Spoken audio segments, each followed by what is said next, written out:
Halo teman-teman, nama saya Erik. Saya ini bukan dokter, bukan hipnoterapi. Saya hanya penderita GERD asam lambung asiditas psikomatis.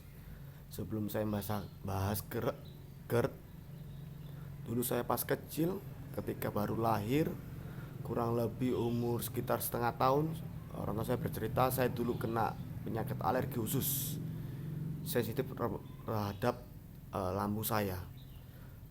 Orang tua saya membawa saya ke rumah sakit seluruh Indonesia, tidak sembuh-sembuh selama kurang lebih 3 tahun.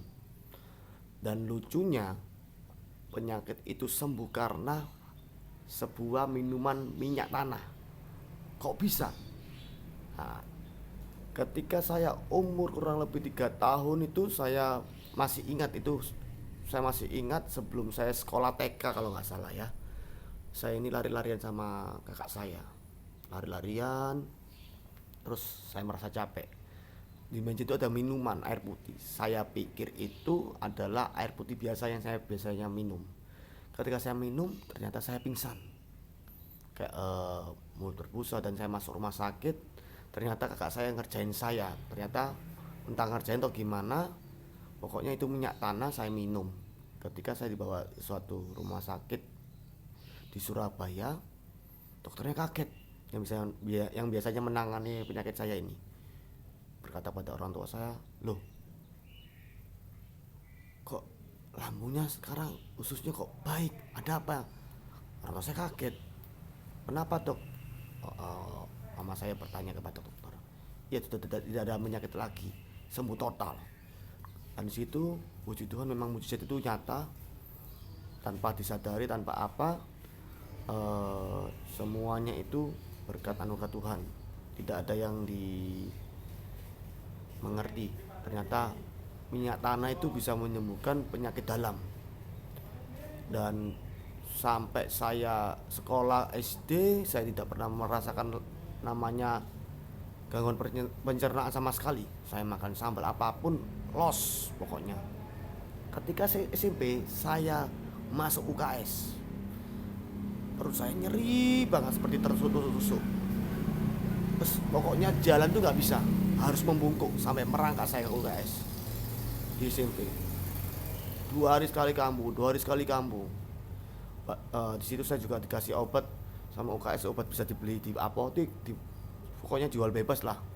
Saya ketergantungan sama obat selama itu, sampai SMA kurang lebih SMA kelas 2. Itu udah jarang saya kambuh lagi.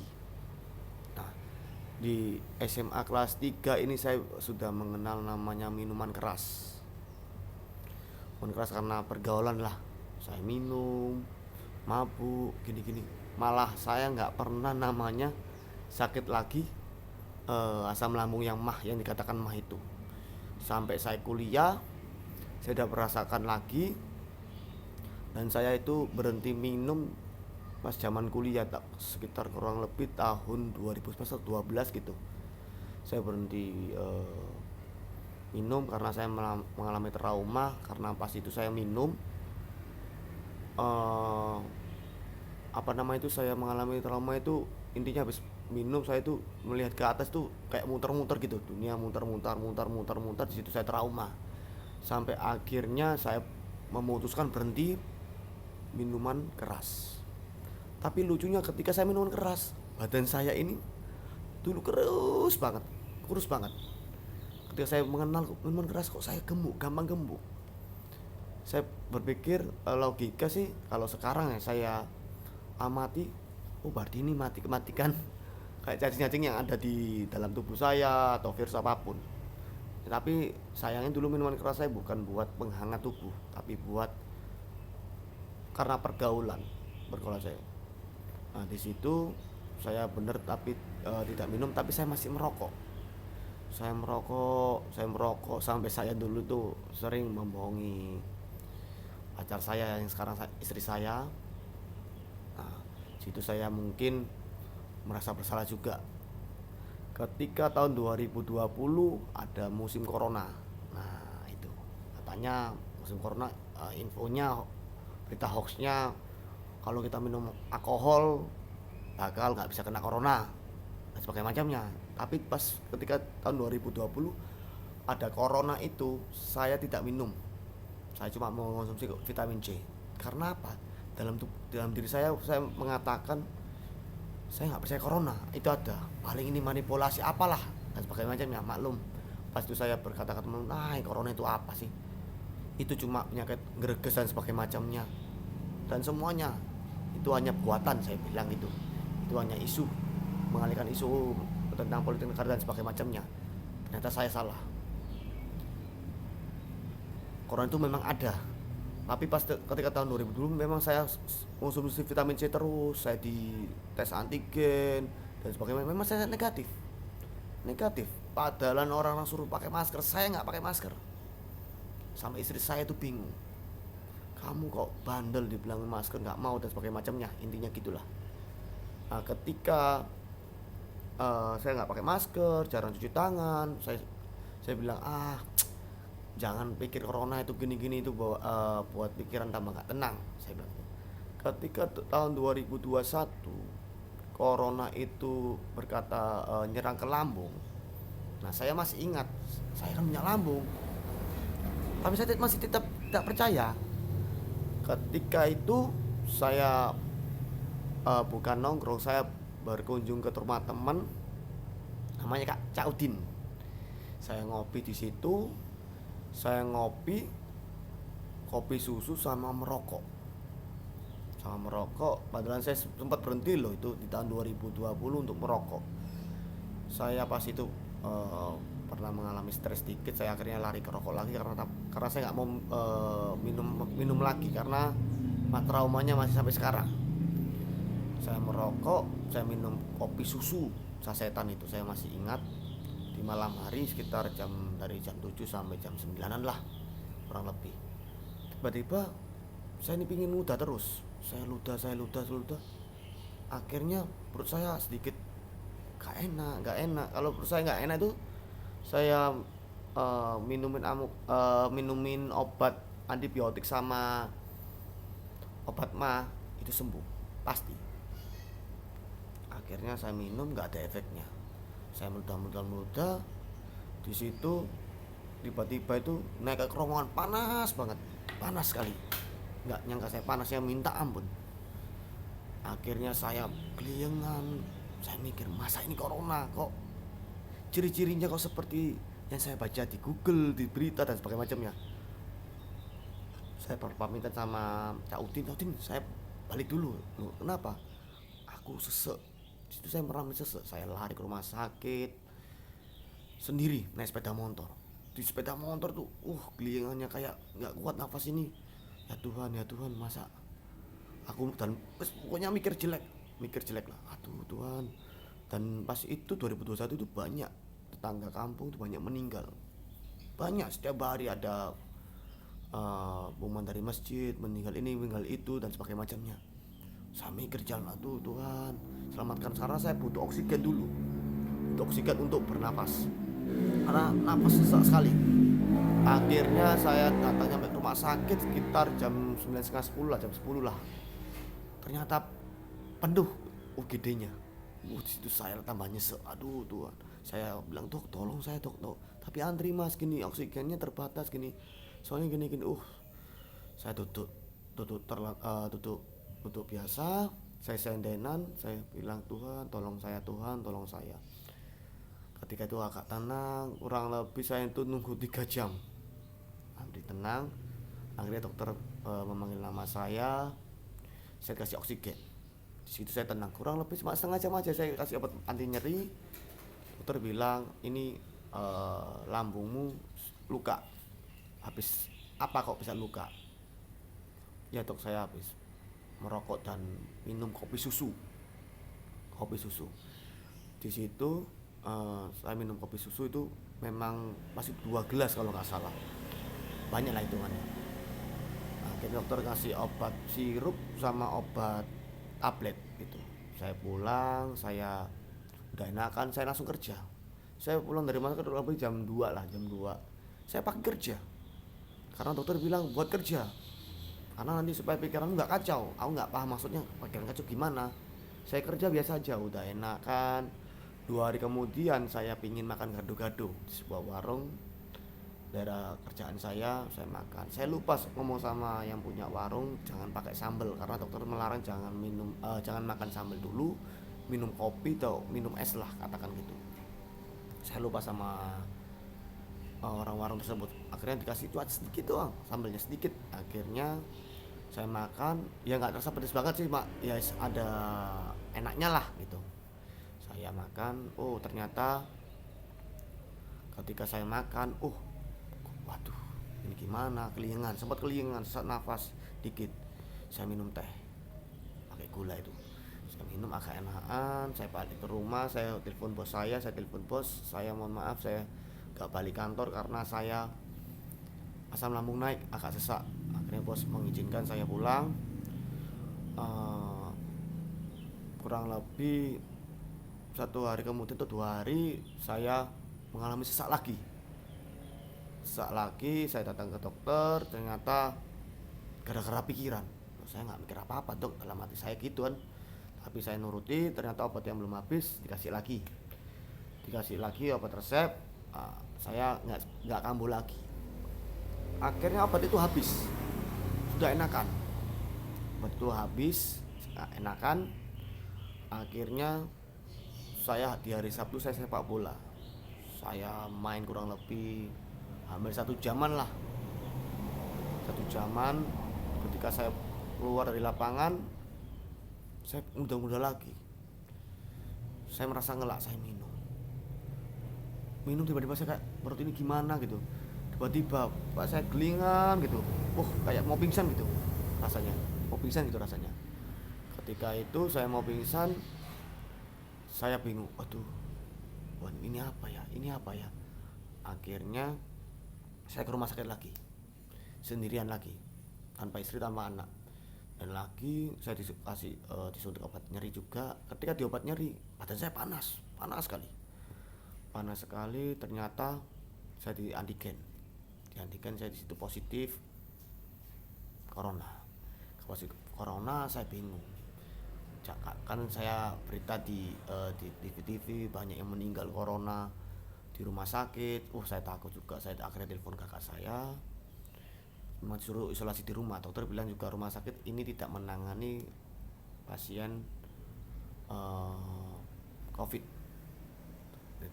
Dan ada yang juga bilang dokter katanya penuh. Saya bingung juga. Ternyata saya pulang isolasi kurang lebih 2 minggu. Saya izin nggak kerja 2 minggu. 2 minggu di situ saya dikasih vitamin sama dokter, juga dikasih obat asam lambung. Tapi lucunya pas corona asam lambung saya nggak naik sama sekali. Ketika sembuh dari corona kurang lebih 2 mingguan, hampir 3 minggu saya itu isolasi karena tes lagi masih positif. Akhirnya pas yang tes ketiga kurang lebih 3 minggu lah saya udah negatif. Ketika minggu akhirnya negatif, saya mulai kerja lagi. 3 hari kerja, sesak muncul lagi. Saya ke rumah sakit di tes antigen saya masih negatif, sudah nggak positif lagi, masih negatif. Ketika di rumah sakit saya pulang lagi, besok kambuh lagi mendapat sama itu. Saya masuk lagi, akhirnya itu kambuh terus. Akhirnya dokter memvonis saya GERD. Apa itu dok GERD itu? GERD itu gara-gara lambung saya bermasalah, naik ke ulu hati, naik ke esofagus, naik ke dada ini, terus naik ke kerongkongan, terus sesak. Di situ saya mengalami ulu hati nyeri terus. Akhirnya saya minum obat sampai ganti obat, kok nggak ada perubahan. Saya sampai bener-bener pusing. Saya berdoa, Tuhan gimana ini Tuhan, gini. Saya coba lihat di internet herbal. Saya memutuskan berhenti obat, saya minum herbal yang berupa madu mas itu. masih ingat saya berupa madu. Akhirnya istri saya bilang, kamu kebanyakan obat sebagai macamnya, padahal itu hanya herbal madu. Saya nggak bilang saya sudah berdiri dari obat, karena uh, pas itu gini, pas saya pas di bulan 10 11 itu, aduh pikiran itu mau mati aja, bingung gini, stres dalam arti, aduh, dikit-dikit tangan gejer semua. Oh, kalau lambungnya nggak sakit lagi, udah cuma ulu hati nyeri. Mungkin sampai sekarang agak nyeri tapi nggak kayak dulu, karena memang GERD itu nyerangnya ke pikiran. Saya baca di artikel-artikel Google, saya buka, itu memang sensasinya mengerikan. Akhirnya saya minum herbal madu itu, madunya itu kayak menenangkan hati. Saya udah nggak merokok lagi, karena apa? Sebenarnya kalau merokok saya kan menghilangkan pikir tempat, takutnya lambung saya tambah kambuh, kira saya gitu. Saya udah nggak merokok lagi, bener-bener berhenti. Saya minum madu konsumsi terus, tapi dibuat kerja, ngos-ngosan sampai teman kantor saya bilang, sembuhkan penyakitmu dulu, baru kamu kerja, daripada kamu gini masuk enggak. Saya itu banyak izinnya di kerjaan. Akhirnya saya tuh merasakan keliengan terus, dan saya berbagai herbal akhirnya saya beli di online shop, dari tablet, dari madu dan sebagainya macamnya. Kayak rempah-rempah juga saya minum, tidak ada hasilnya. uh, Situlah saya, ya Tuhan gimana. Akhirnya saya merasakan frustasi. Udah kemarin pas corona juga ibu saya meninggal, tapi ibu saya meninggal bukan gara corona, gara asam lambung dan diabetes. Yang membuat meninggal mama saya diabetes. Di situ saya, kenapa pikirannya selalu kacau, yaitu saya ini adalah yang dikatakan bisa anak yang paling dekat sama mama.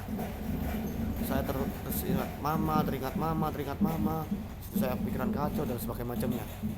Saya kurang lebih dari bulan 7 sampai bulan 11, saya kurang lebih 6 kali sampai 7 kali masuk rumah sakit pakai oksigen. Saya stres minta ampun kok, sampai obat numpuk banyak, ulu hati sakit dan sebagainya macamnya. Dan di situ saya pikir, aduh gimana ini, saya bingung. Kurang lebih pengalaman saya sampaikan dulu sampai sekarang, sampai saat ini. Bila ada pertanyaan, terus di komentar aja, mungkin saya juga bisa bantu. Karena ya semoga puji Tuhan saya tetap sehat, doakan saya. Karena saya udah jujur, untuk saat ini saya bilang udah 90% saya mau pulih, karena saya sudah bisa lagi, sudah sepak bola. Loh gimana caranya kok bisa udah sepak bola? Sebelumnya kan udah keliling bulan 10, 11, ini kan masih bulan 2, bulan 1, bulan 2 ini. Kok bisa sepak bola sekarang? Saya udah sepak bola udah 3 minggu kemarin. Kok bisa? Nah, kalau pengen tahu, tulis di kolom komentar apa aja, saya jawab di pertanyaan berikutnya. Dan saya akan membantu teman-teman yang seperti saya. Jujur, saya berhentinya, saya membaik bukan karena obat dokter, bukan karena apa. Jujur, saya juga ikut metode dari seorang YouTuber inspirasi saya itu. Nah, dan beliau mengatakan untuk membantu teman-teman boleh mau juga membuat video di YouTube, bukan untuk saya ini untuk mencari keuntungan, enggak. Saya di sini juga ingin membantu, karena yang saya alami itu mengerikan sekali, sangat mengerikan. Minta ampun mengerikan. Kenapa bilang mengerikan? Sensasinya saya luar biasa. Karena apa? Nah, itu saya ceritakan di video berikutnya, apa aja sensasi saya yang alami ketika GERD, yang sampai saya frustasi, dari berat 70 kilo sampai 55 kilogram. Nah, sekarang saya sudah agak naik, berat saya 2 kilo. Nah, oke. Kalau misalnya teman-teman mau ngisi di komentar, monggo silakan. Juga jangan lupa di subscribe ya, tinggal pencet subscribe, terus ada loncengnya untuk bisa untuk saya juga berkembang video saya, untuk membantu teman-teman yang kena GERD dan asistentis dan psikomatis. Itu aja.